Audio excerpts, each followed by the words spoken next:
Hi you guys, it's me Arden Lee. I'm back with another video, and today I want to talk about something that happens when we're on our personal growth paths and we're really trying really hard to be a good person, to be accountable, to be solution oriented, to deal maturely with conflict.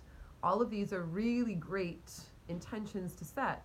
But sometimes we are dealing with conflict with people who have not set the same intentions in their lives. And I basically wanted to come on and make a video to say that if you get to a point in your process where it's clear um, that the other person in the interaction is either not being cooperative or say making excuses and saying, well, I'm trying, I'm catching up, or like, well, I need you to do this or I need you to do that. I think that I think you'll be able to trust your discernment. Hopefully, like it'll get to a point that you'll just be like, no, this isn't worth it anymore. And my good faith intentions and my trying to work things out um, are actually being overridden by the reality that no matter what happens, it's clear that this person that I'm dealing with at this stage in their journey is um, is simply not a positive influence in my life.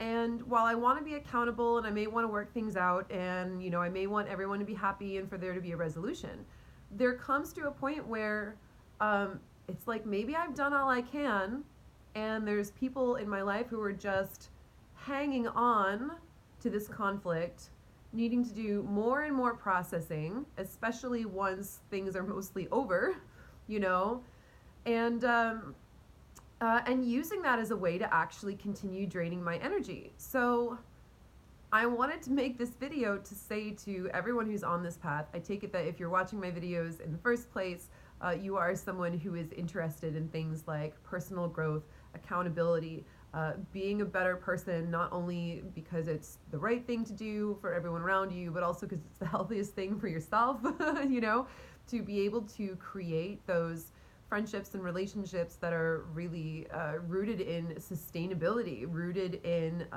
love, in grounding, in being present, in honest and authentic and open communication. So if you're interested in that, it's it's a possible pitfall along your personal growth path that there will be people who will be more manipulative and will see that that is a space that they can get into to drain your energy from, right? Well, if you were being accountable, you would have this conversation with me. Or if you really cared about my feelings, if you really cared about being a good person, you would go through processing this with me even though it was 2 years ago, or even though no matter what you do, it feels like I have this void in myself that's just never going to be filled, never going to be satisfied. So I'm going to keep siphoning off your energy and making you feel somehow that you have an obligation to me so that I can keep draining your energy. And for a lot of people who are newer to this work, especially people who are really dedicated to their self-examination, especially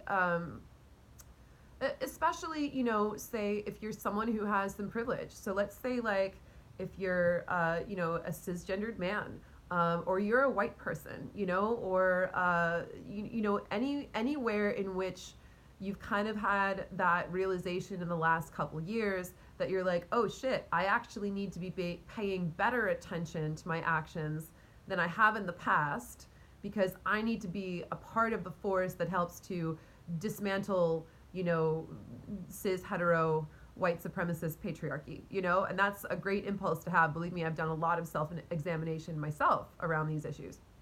And, I was like, oh God, the last thing I want to do is be, a typical white feminist, right? So I'm going to be a little extra cautious. I'm going to do a little extra, learning and listening and taking a back seat, when women of color are speaking. And, that's all of that is a really, really good impulse to have. Understand that there is still a lot of corruption in humanity, and anytime someone who has it in mind to act in a way that is corrupt or manipulative, it doesn't matter how good your intentions are, they will find a way to weaponize them. It makes me super mad. For example, I have known, like, I feel like I might get shit for this, because it's, if you don't just automatically believe all women, then you're horrible. And I know that I've said things like that too. Like, yeah, of course, when there are multiple people coming forward, obviously I listen to women. Obviously that's such an important part of what this entire shift in global consciousness is about. Is believing people when they speak up and they tell their stories. But I have known some instances in which there have been people who have weaponized the Me Too movement for their own personal gains. And this is certainly not a reason to dismiss the Me Too movement. Obviously, the vast majority of it is much necessary. It's much needed work in forming this shift in global consciousness that we're speaking about, right? But anytime you consider that we live in a universe of infinite possibility, you guys, and if you can imagine it, it can happen.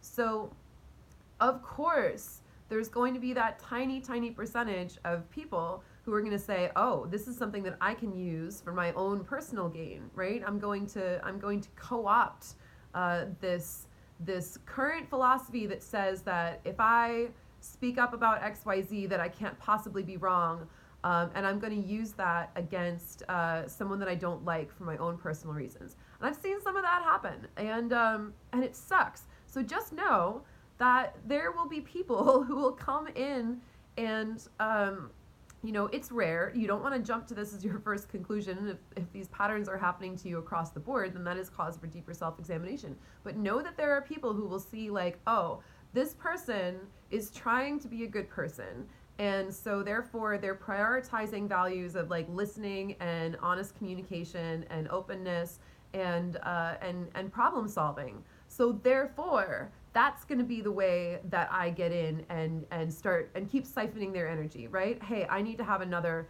radically honest conversation with you. Hey, I need you to do this work processing with me around this event or whatever. And naturally, like, even in the best of friendships, there's going to be times when, yeah, stuff's going to go wrong and you're going to have to do processing. So if this is like, Edgar, get down off the counter. Get down. Pardon me. You heard me. You heard me the first time.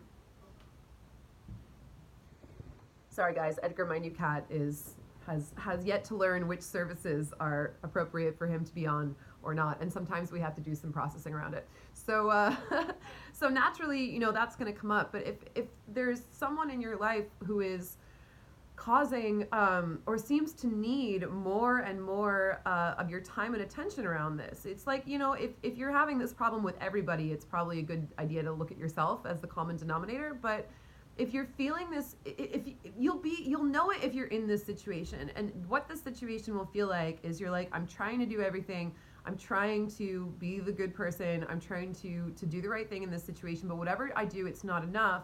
And it's really starting to be taxing on me. It's starting to be draining, and I don't want to keep doing this, but I keep showing up for these conversations because I feel like it's the right thing to do.